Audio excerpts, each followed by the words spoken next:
What's going on, everybody? Hey, you might have heard that the real estate market is pretty crazy right now. Maybe it's really expensive. Maybe now is not the best time to buy. Maybe you should wait until there's a crash or until prices go down.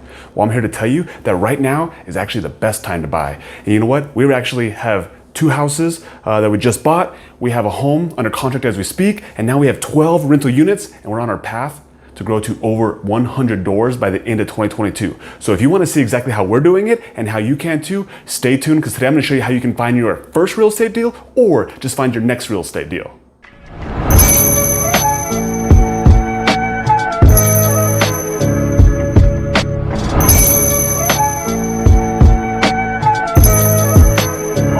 All right, guys, so when people talk about how it's really expensive right now, it's okay, right? Or people talk about what if the market crashes, what if it goes up, what if it goes down?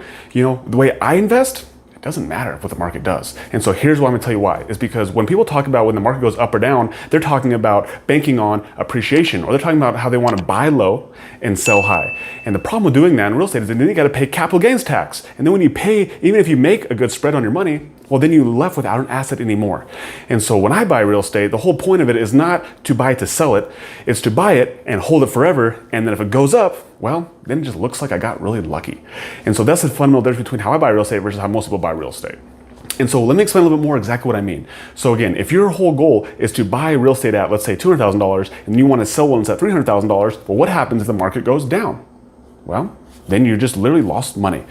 However, when I buy when I buy a house, I don't really care if the house goes from $200,000 to $300,000. Now it'd be nice if it did, but I buy it based on cash flow. And so if that property cash flows right from day one, I could care less whether the market goes up or down or sideways, because I know what my cash flow is going to be, and that is consistent. All right, so now that we know what we're looking for cash flow, we must also understand there's basically three types of ways we can get into a deal. Okay, and so the first type of way is the way most people are going to do it is with your money and your financing, right? Now, you also can do it with your money and somebody else's financing, or you can do it with your financing and someone else's money, or the holy grail is you can do it with somebody else's money and somebody else's financing. Now, for the sake of this video, I'm just going to cover the very first one, is how to invest with your money and your financing. And so when people talk about that there's no good deals out there, I just laugh, because ultimately it's you, the person, who can make a deal good or not, right? It's really just based on numbers. Real estate is just math. Investing is literally just how do we make numbers work to what favors us, and we create this margin that makes us really, really wealthy over the course of the long term and makes us money right from day one, and then anything above that, just all bonus. All right, so the very first thing you need to do is you actually need to know what you can invest in, right? So if you're using your money and you're using your credit, the first thing you need to do is like, how much house can you qualify for and how much money do you have? And so the second answer is really simple. Like, how much money do you have to invest? Do you have $50,000 lying around? Do you have $20,000 lying around? Do you have $100,000 lying around? Either way, like, you must know what that is. Now, you don't necessarily have to have that just in cash. You could have that in equity in another home. You could have that in a loan.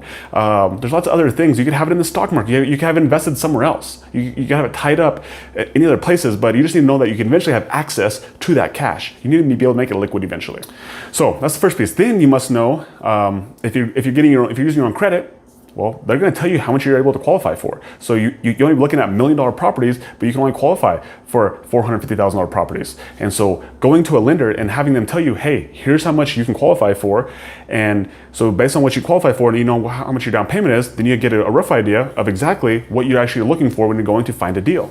All right, so let's look at the very first deal. So let's say that you are qualified for $450,000 and you have $50,000 that you can put down on this property. And so the first way you could do is you could just do it as a normal investment, right? And so I did the math on this. On a $450,000 home, let's say you're doing it as a straight investment property. So on a straight investment property, you're gonna have to put down about 25% down. Maybe some banks will do 20%, but let's just say 25% for the sake of this case, which means you have to put down $112,000. Now, if you only have $50,000, you're probably gonna need a partner, right? So you're gonna need some other money to come up with. Otherwise, if you're just using your own money, you can no longer do this deal. But let's say you do have a partner, okay? So now you're gonna make this deal work with a partner.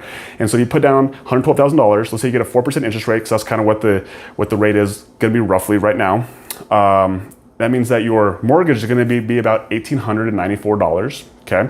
And then now it really just depends on like, what can you actually rent those properties for. So let's say in this example, the $450,000 property was a duplex. So you had two properties, right? And let's say that each one of them rented for $900 a piece, which altogether means $1,800. And remember, our mortgage is $1,894, and our mortgage now and our rents are $1,800, which means you are losing $94. So does that make a good deal? No, right? So this would not necessarily be a good deal at those numbers. But now let's take that same deal, right? This is where people are like, oh, I can't find good deals. Well, think about this. Like all we have to do is change one variable and all of a sudden it becomes a good deal. Let's say that now instead of renting it for $900 a month, now we actually can rent it for $1,500 a piece, right? Now it's $1,500 a piece, $1,500 a piece, same property. We're just able to charge more rent for it. Now our nut is $3,000 minus our $1,894, which means we're left with $1,100 in cash flow every single month. Now all of a sudden it becomes a really good deal. Another strategy you can also use is, those are two long-term rentals. What if you actually just short-term rentaled one of those units? So you kept one $1,500, but let's say now you short-term rental the other side of it, and so you can probably get double with the short-term rental. So now it's $3,000. So $3,000 plus that $1,500, now you get $4,500 minus your nut. Now you're making $2,600 by just short-term rentaling one side versus long-term rentaling one side as well. And the third way you can do this exact same situation, right? This exact same situation is you can short-term rental both of them and you can get double the rent. So you're getting $3,000 for one side, $3,000 from the other side. Now you're getting $6,000 total minus the $1,894. Now you're getting $4,100 in cash flow from this property. How cool is that? By just for the same exact property. All right, and now you're thinking, well, I don't want a partner, right? I want to do this all myself. Well, think about this. Now you can actually use one of my favorite strategies, which is called house hacking. So you can take the same $450,000 property, it's a duplex. What you can do is you can make it a primary home. You can move into one side and rent the other side out, okay? And here's the cool part about doing a primary home is that you get better financing terms and you don't have to put down as much money. So in the same exact situation, you use a primary mortgage. So now instead of getting a 4% interest rate, let's say now you can get 2.75% interest rate because now it's a primary home, so they give you a better interest rate. And you put less money down. So instead of putting down the full 25%, now you can put down as little as like 5% or 10%. And so now on 5%, you actually can put down. So you can just put on $22,000. Now you get to keep that extra $27,000 in your pocket.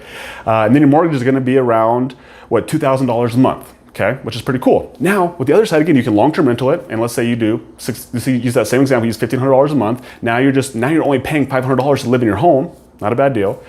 But again, what if we actually short-term rentaled it? And so now what you're doing with that other side is now you're making $3,000 on this other side, your rent's $2,000, and now you're getting paid to live in your home.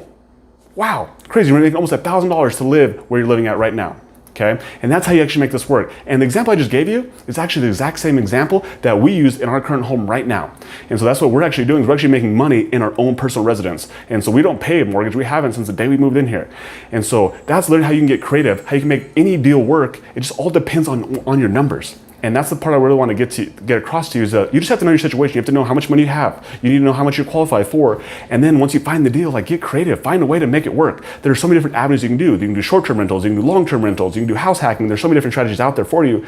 But the first thing you need to do is just figure out what your resources you had to start with. And then from there, make it work. So hey, if you liked what you're hearing right now, and you're like, get excited about this, please like this video, subscribe, share with somebody. I want you to get into your real estate deals. I want you to follow this journey. I have so many cool deals I'm gonna share with you about how we are getting into real estate when times are what seem like the craziest. They seem really like most expensive times, but now is the best time to do it because everyone is thinking that same thing. So when everyone runs one way, you wanna make sure that you're running the other way. So hey, my name is Logan Manzanares. Please like, subscribe, all the good stuff. Let's go.